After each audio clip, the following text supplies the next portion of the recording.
Greetings, wrestling fans. I just want to let you all know that right now I am not feeling too well.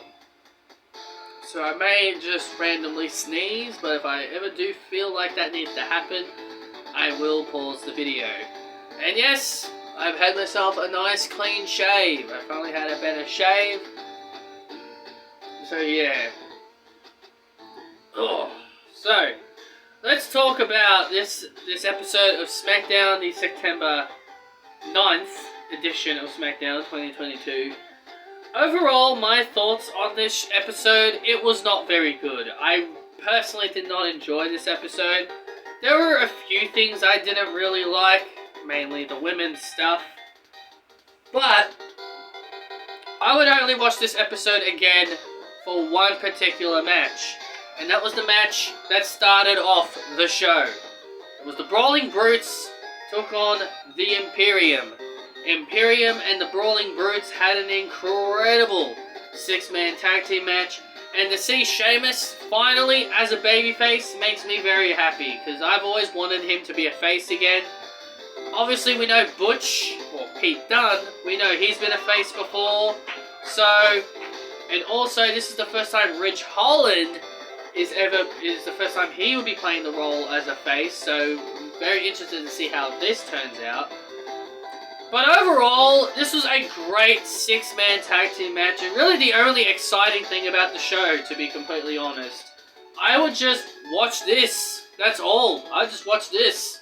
That's all I would do if I was to ever revisit this SmackDown again. It was a great match. In the end, Imperium got the win. Also, Imperium got their old music back. Kind of. Not really. Kind of, not really. It was more just the intro, the introduction that came back, not the entire song. So, yeah, that's really that. But in the end, Imperium bomb to Ridge Holland to score the win for Imperium. A very good opening six-man tag. Then we get the Usos and Sami Zayn introducing Solo Sikoa into the Bloodline. I mean, it's nice to see Solo Sikoa and all that. I think it's really nice for him to finally get that big major call-up. But this was the main... But we all knew this was going to be the main reason why they would call him up, to put him as a part of the Bloodline. And Drew McIntyre came down and he pretty much attacked the Bloodline. Sami Zayn took a blow for Solo, and Drew challenged Solo Sikoa in the main event. Let's talk about one of the things I didn't really like, and that was Raquel Rodriguez and Aaliyah took on Toxic Attraction. Now, I am a big fan of Toxic Attraction, and I'm a fan of Aaliyah. However, I did not agree with this outcome. I did not like the fact that they brought up Toxic Attraction just to lose. I'm not a fan of this. I know some people may not see this as a big deal. I know some people say it's not really that big of a deal. I know some people will say that. But, honestly, it hurts them. Some people, I've seen some people say, oh, this loss didn't really hurt them.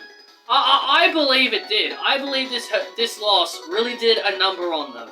It's bad enough that they lost on Wednesday to Nikki ASH and Doudrop, and then just to have them come on Friday and lose again, like basically taking 2 losses in a span of a week. Yeah, that's not good. That's not good. It's not good. I'm just straight up telling you. You can't have one team go 1 week with 2 losses. I think that really hurts them a lot. And honestly, I know Gigi and JC are more than ready for the main roster. I've been saying that for a while. But I feel this match should not have ended this way. I feel you should have just had Damage Control come out and attack Raquel and Aaliyah, sending a message to the champions right before their big title match. I felt that would have been much better, and it protects GG and JC. I'm excited for Toxic Attraction if this is their official call-up. I don't think it is. I think they were just brought up because, oh, they need a team. I looked at this as, oh, they just needed a team to face the tag team champions, so let's just get Toxic Attraction just to go out there and take a loss. Raquel Rodriguez pinned JC Jane with the Dahana Bomb. This isn't good for Toxic Attraction, guys. This is not a good thing for them. It's not going to make the main roster fans care about them. The main roster fans are just going to look at these two young girls from NXT and just see just two bums, two losers, who are supposed to be former two-time NXT Tag Team Champions, but they got beat. That's really all I think the main roster fans will see. And if you thought this was bad, oh boy, let's talk about possibly the worst thing that really turned me off from this show. It was a fatal 5-way to determine the number 1 contender for the SmackDown Women's Championship. It was Xia Li, Sonya Deville, Natalya, Lacey Evans. Yes, Lacey Evans. She actually got booked for a show. And Ronda Rousey in a fatal 5-way to determine the number 1 contender. The moment that I saw Ronda Rousey in this fatal 5-way, I instantly knew Ronda Rousey was winning. The only way Ronda Rousey was not going to win, which is what I was personally hoping for. I was personally hoping for the most, was that Adam Pearce was going to come out and he was going to remove Ronda Rousey from the match because of her actions last week. But no mention of Adam Pearce, no, nothing. Just no payback, no nothing, no Adam Pearce doing anything, nothing. I am genuinely pissed off by this. You had the perfect opportunity to have Adam Pearce completely screw Ronda Rousey again, but instead they just decided to have Ronda Rousey go out there and literally bury everybody in that match. And mind you, every single woman in that match is a heel. Ronda, Lacey, Natalya, Xia, Sonya, all of them were heels. Now obviously fans will say Ronda's a babyface, but really she isn't. Just because people cheer her doesn't mean she's a face. She's a heel. She's a heel. And you can't convince me otherwise. She's a heel. I did not like this fatal 5-way. I absolutely hated it. There are rare occasions where I will straight up hate a women's match. And this one I straight up hated. I could not stand this one. This one was awful. Ronda tapped out Natalya. She eventually tapped out Lacey Evans. Sonya did tap out Xia Li. So I guess Xia Li got the privilege to losing to Sonya Deville. Also, I liked Lacey's new look. I mean, I will say she is a pretty attractive woman. I will say Lacey is a very beautiful and attractive young lady. It's just a shame she's not that very good in the ring. She tapped out, so Lacey, she didn't get a lot of time in the ring. And that was the worst thing about this fatal 5-way. The worst thing about this fatal 5-way, it got literally no time. It was just Ronda squashing everybody. Squashed Natty, squashed Lacey, and then like maybe there'll be a few couple big moves. But other than that, it was incredibly short, and I really did not like this. Also, one other thing I need to bring to your attention is this is the main reason why I am so pissed off about this match. That a friend of mine showed me this.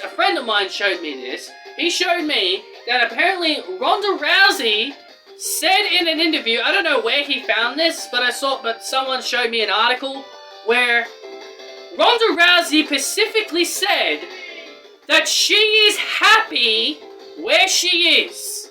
She is happy she is not in the SmackDown Women's Championship picture. She's enjoying that she's not in the title picture.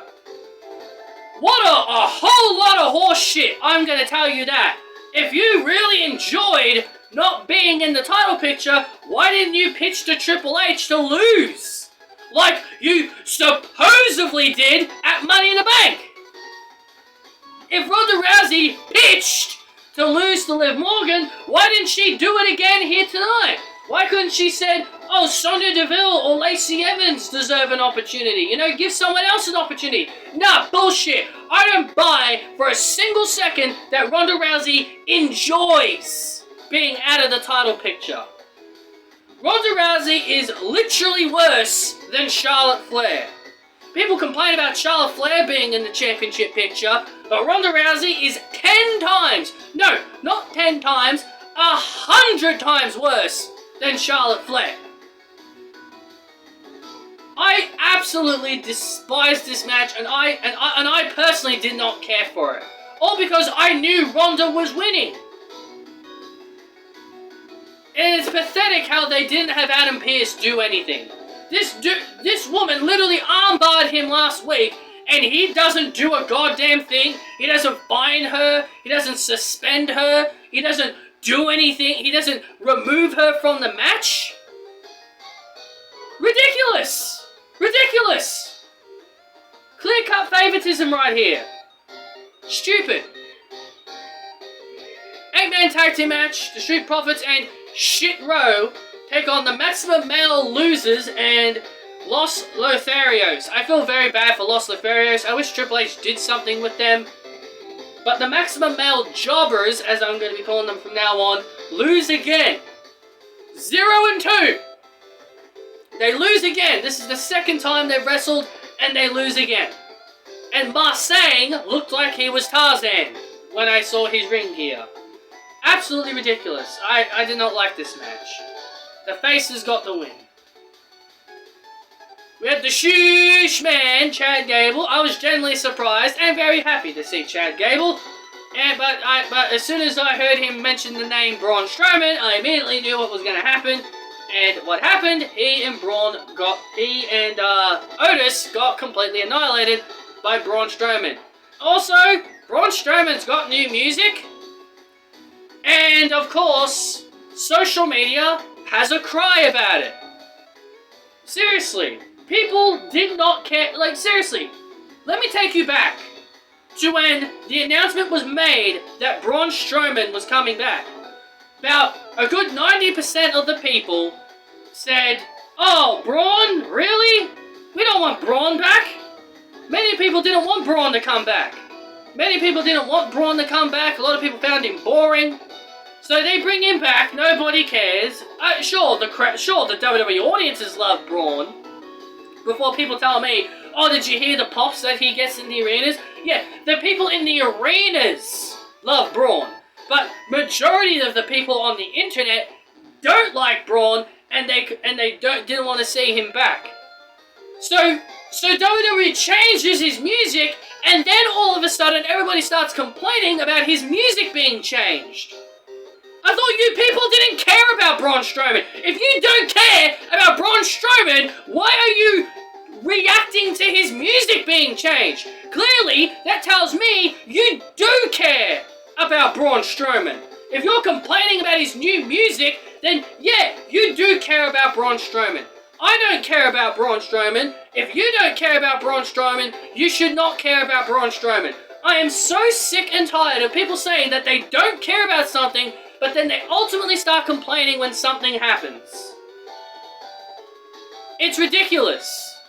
It's honestly ridiculous and pathetic. So Braun destroys the Alpha Academy, which is very sad because the Alpha Academy deserve better. They deserve to be tag team champions. That's what they deserve.